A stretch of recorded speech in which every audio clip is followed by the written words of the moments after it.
Para saudara dan saudari yang Tuhan cintai, selamat pagi dan selamat bertemu lagi dalam renungan harian dari Paroki Santo Petrus dan Paulus Argapura, edisi hari Senin, tanggal 27 Desember 2021.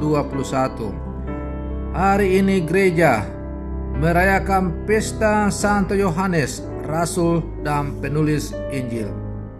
Sebelum kita melanjutkan renungan harian kita, perkenankanlah saya mengucapkan selamat pesta Natal kepada seluruh umat yang merayakan pesta Natal pada tanggal 25 Desember 2021.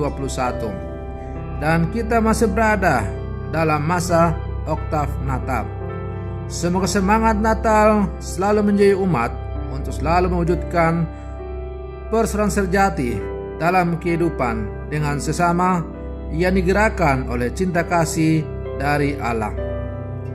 Mengawali hari yang baru ini, kita hendak mendengar dan merenungkan sabda Tuhan. Marilah sebelum kita mendengar dan merenungkan sabda Tuhan, kita berdoa. Dalam nama Bapa dan Putra dan Roh Kudus. Amin. Allah Bapa, sumber kebijaksanaan, Engkau mewahyukan kepada kami rahasia sabdamu melalui Santo Yohanes Rasulmu. Kami mohon semoga kami diberi akal budi yang jernih untuk memahami sabda kehidupan yang dengan cemerlang diperdengarkan dalam pewartaan kabar gembira. Bersabdalah ya Tuhan, kami siap untuk mendengarkan. Terpujilah Engkau Bapa, Putra dan Roh Kudus, kini dan sepanjang segala masa. Amin. Para saudara dan saudari yang Tuhan cintai, sabda Tuhan yang hendak kita dengar dan kita renungkan untuk mengawali hari yang baru ini, hari Senin dalam oktav Natal, diambil dari Injil Yohanes pasal 20 ayat 2 sampai 8. Tuhan bersamamu. Inilah Injil Tuhan kita Yesus Kristus menurut Santo Yohanes. Pada hari Minggu Paskah, setelah mendapati makam Yesus kosong, Maria Magdalena berlari-lari mendapatkan Simon Petrus dan murid yang lain yang dikasihi Yesus dan berkata kepada mereka, "Tuhan telah diambil orang dari kuburnya dan kami tidak tahu di mana ia diletakkan." Maka berangkatlah Petrus dan murid yang lain itu ke kubur. Keduanya berlari bersama-sama, tetapi murid yang lain itu berlari lebih cepat daripada Petrus, sehingga lebih dahulu sampai di kubur.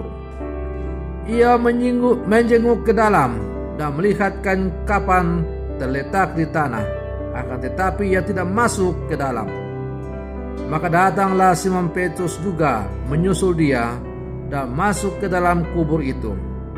Ia melihat kain kapan terletak di tanah, sedang kain peluh yang tadinya ada di kepala Yesus tidak terletak dekat kain kapan itu, tetapi agak di samping di tempat yang lain dan sudah tergulung.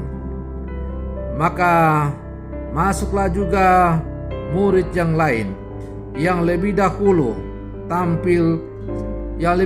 sampai di kubur itu, dan ia melihatnya dan percaya. Demikianlah sabda Tuhan. Para saudara dan saudari yang Tuhan cintai, hari ini gereja semesta merayakan pesta Yohanes Rasul dan penulis Injil. Pesta Rasul Yohanes Penginjil, murid yang dikasihi Yesus, mengingatkan kita akan peran kasih dalam mengenali jati diri Yesus. Setelah berinkarnasi, Sang Sabda tampil sebagai manusia yang konkret. Firman itu hidup. Telah kami dengar dan kami lihat dengan mata kami. Telah kami saksikan dan kami raba dengan tangannya, dengan tangan kami. Demikian kata-kata Rasul Yohanes dalam kesaksiannya. Karena itu, kebanyakan orang tidak akan bisa lagi mengenal jati diri yang ada di balik apa yang bisa dicerap oleh indera-indera kita. Hanya kalau seseorang mengasihi Yesus, maka kasih itu akan memampukan kita menangkap hidup kekal yang telah dinyatakan dalam diri Yesus. Para saudara dan saudari yang Tuhan cintai, dalam Injil, ketika menjenguk ke dalam kubur Yesus, Petrus tidak mengalami apa-apa.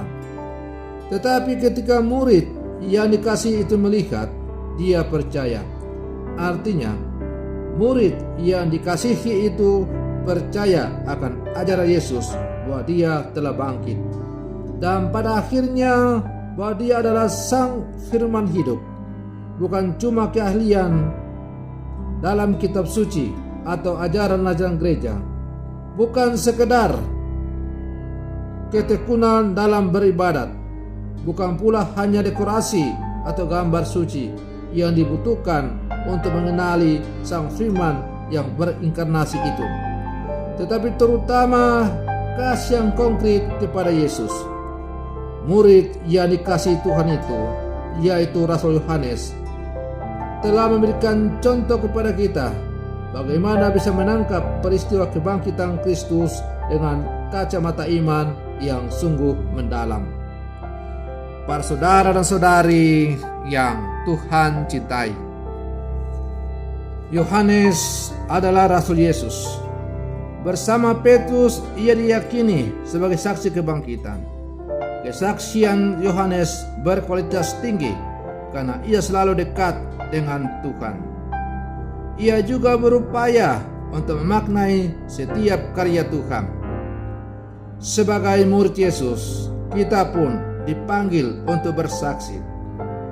Namun kesaksian kita kerap tidak berdaya ubah karena kita sering menjauhi Tuhan dengan berbuat dosa. Maka kita bisa menjadi seperti Rasul Yohanes penulis Injil yang memberikan kesaksian nyata tentang Tuhan Sang Penyelamat, yang firman Allah yang telah menjelma menjadi manusia, asalkan kita memiliki relasi cinta yang mendalam dengan Dia. Kalau kita sungguh-sungguh mencintai Yesus dan sungguh mengasihi Dia, maka kasih yang Ia anugerahkan kepada kita itu akan mampu untuk menggerakkan kita untuk semakin mengenal siapakah Yesus itu, yang kemudian pada akhirnya juga akan memampukan kita untuk menyatakannya secara konkret dalam kehidupan kita. Para saudara dan saudari yang Tuhan cintai, kita sekarang berada dalam masa Natal. Natal artinya kelahiran. Firman telah menjelma menjadi manusia dan tinggal di antara kita, supaya Ia bisa mendekati manusia dan menjadi solider dengan kita manusia. Dengan demikian, firman Allah yang telah menjelma menjadi manusia, sebagaimana diwartakan oleh Yohanes Penginjil ini, bukanlah sesuatu yang melayang-layang, tetapi sesuatu yang sungguh ternyata dan terjadi dalam seluruh sejarah kehidupan kita. Tugas kita sekarang adalah bagaimana menangkap Kristus yang telah menjelma menjadi manusia itu dengan kacamata iman kita. Maka mari terus kita mengasah iman kita. Mudah-mudahan kita semakin mengenal firman Allah yang telah menjelma menjadi manusia itu. Semoga demikian. Selamat pagi. Tuhan Yesus memberkati.